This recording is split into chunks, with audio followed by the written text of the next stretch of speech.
Filming for Mirror's Edge Breach of Contract was a long process, probably longer than it should have been. We started out with a nighttime shoot, shooting with Sam for the scene towards the end of the movie, as well as a couple other scenes that he was in. Also in that scene were Jen and Mina, who were able to come up to be cops. Jen wasn't able to make it up the first weekend, and Mina was already planning on coming up the second weekend.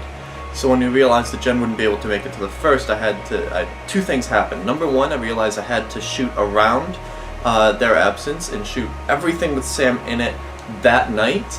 And then the second night, shoot everything with the cops in it, with Jen and Mina. And then basically keeping in mind that these are the shots that are needed for A, these are the shots that are needed for B. And it cut together really well, so I was really happy with how those came out. Drop the weapon!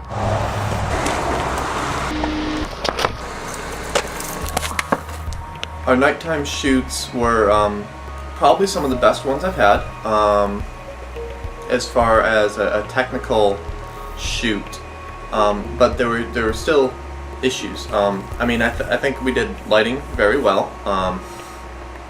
Take it away, me. Tell me how we did lighting. This is pretty effective outdoor lighting. Instead of 500 watt halogens, you get, 14 watt fluorescents and a portable battery. And this is what we've used the whole time. It works surprisingly well. I mean, it's fluorescent, so it's not the best lighting, but it's low on energy and really portable. Also, I just like dropping my floor lamp that I got to go to cook something into the dirt. That being said, even though we shot Sam's stuff and then we shot the girls' stuff, we realized a few things. Number one, we needed to do pickups from when we shot Sam's stuff, because I had set manual focus far away for the first shot, and then we didn't adjust it. So a lot of the close-ups needed to be reshot. Mine were able to be reshot with Sam's. I'm mastering in 720, so by down-converting from 1080 to 720, it should work. When we were shooting the stuff with the girls, I planned on doing those pickups at that point. However, it started to rain. One of the pickups was with the burger at the beginning of the scene. So I can unwrap this cold, sad burger. Very morose food. So I bought it, and it was nice and cold for the first one. And then it was, I bought it for the second one, we didn't get the chance to shoot. And finally, for the third one, we ended up getting the shot.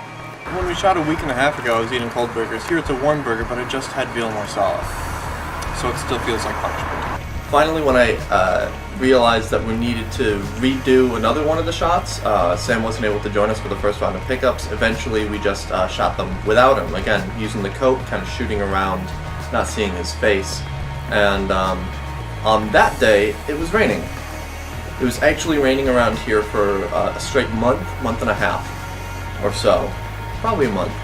And, we had some rain when we started shooting that. Of course, it disappeared by the end, so one of the scenes starts with pouring rain, and then it's dry by the end of the 20-30 second scene. So, hopefully nobody notices. The rain also prevented us from doing our daytime scenes. For the daytime scenes, I wanted direct sunlight, a clear blue sky, so that we could get nice saturated colors. I wanted the daytime scene to look like the game. Now the nighttime scenes are very gritty. I'm using a camera that has a lot of grain in low light, so I'm fine with it being an old town or suburb kind of feel. But the beginning of the game, I almost said, the beginning of the movie, I wanted it to feel like the game. I wanted it to be crisp. I wanted it to be high colors. And you can't do that when it's overcast and raining for, 3-4 straight weeks. So we finally did so, but the weather still wasn't fully cooperative. But at that point I said, I just want to shoot this and get it out of the way. Alright, we're here for the something like 6th day of shooting. Most of our shooting has been done at Cooper's Cave. I've been there 4 times and need to go back like 1 more. It's ridiculous. But this is our first daytime day of shooting. It's 88 degrees out, and I'm wearing pants and a leather jacket and need face makeup. So that's gonna stay wonderfully.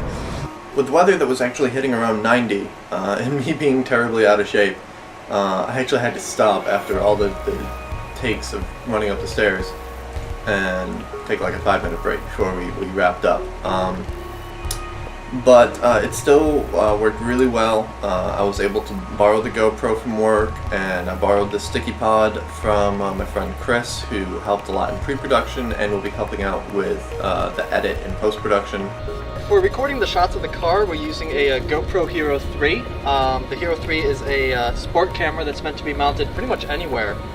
There are variants of it that come with the car mount. What I'm using is actually called a sticky pod. It's got 3 suction cups that are very strong and are able to hold on really well. I'm not worried about it popping off the car so much as I am worried about it ripping the decals off the car. So the GoPro itself, I'm currently trying to adjust it with the app, which is, you know, iPhone, Android, Windows Phone, all that. But you can see, actually, I can see my live preview right here. I mean, it's upside down, but I'm kind of able to figure it out. Hopefully this will be a good shot.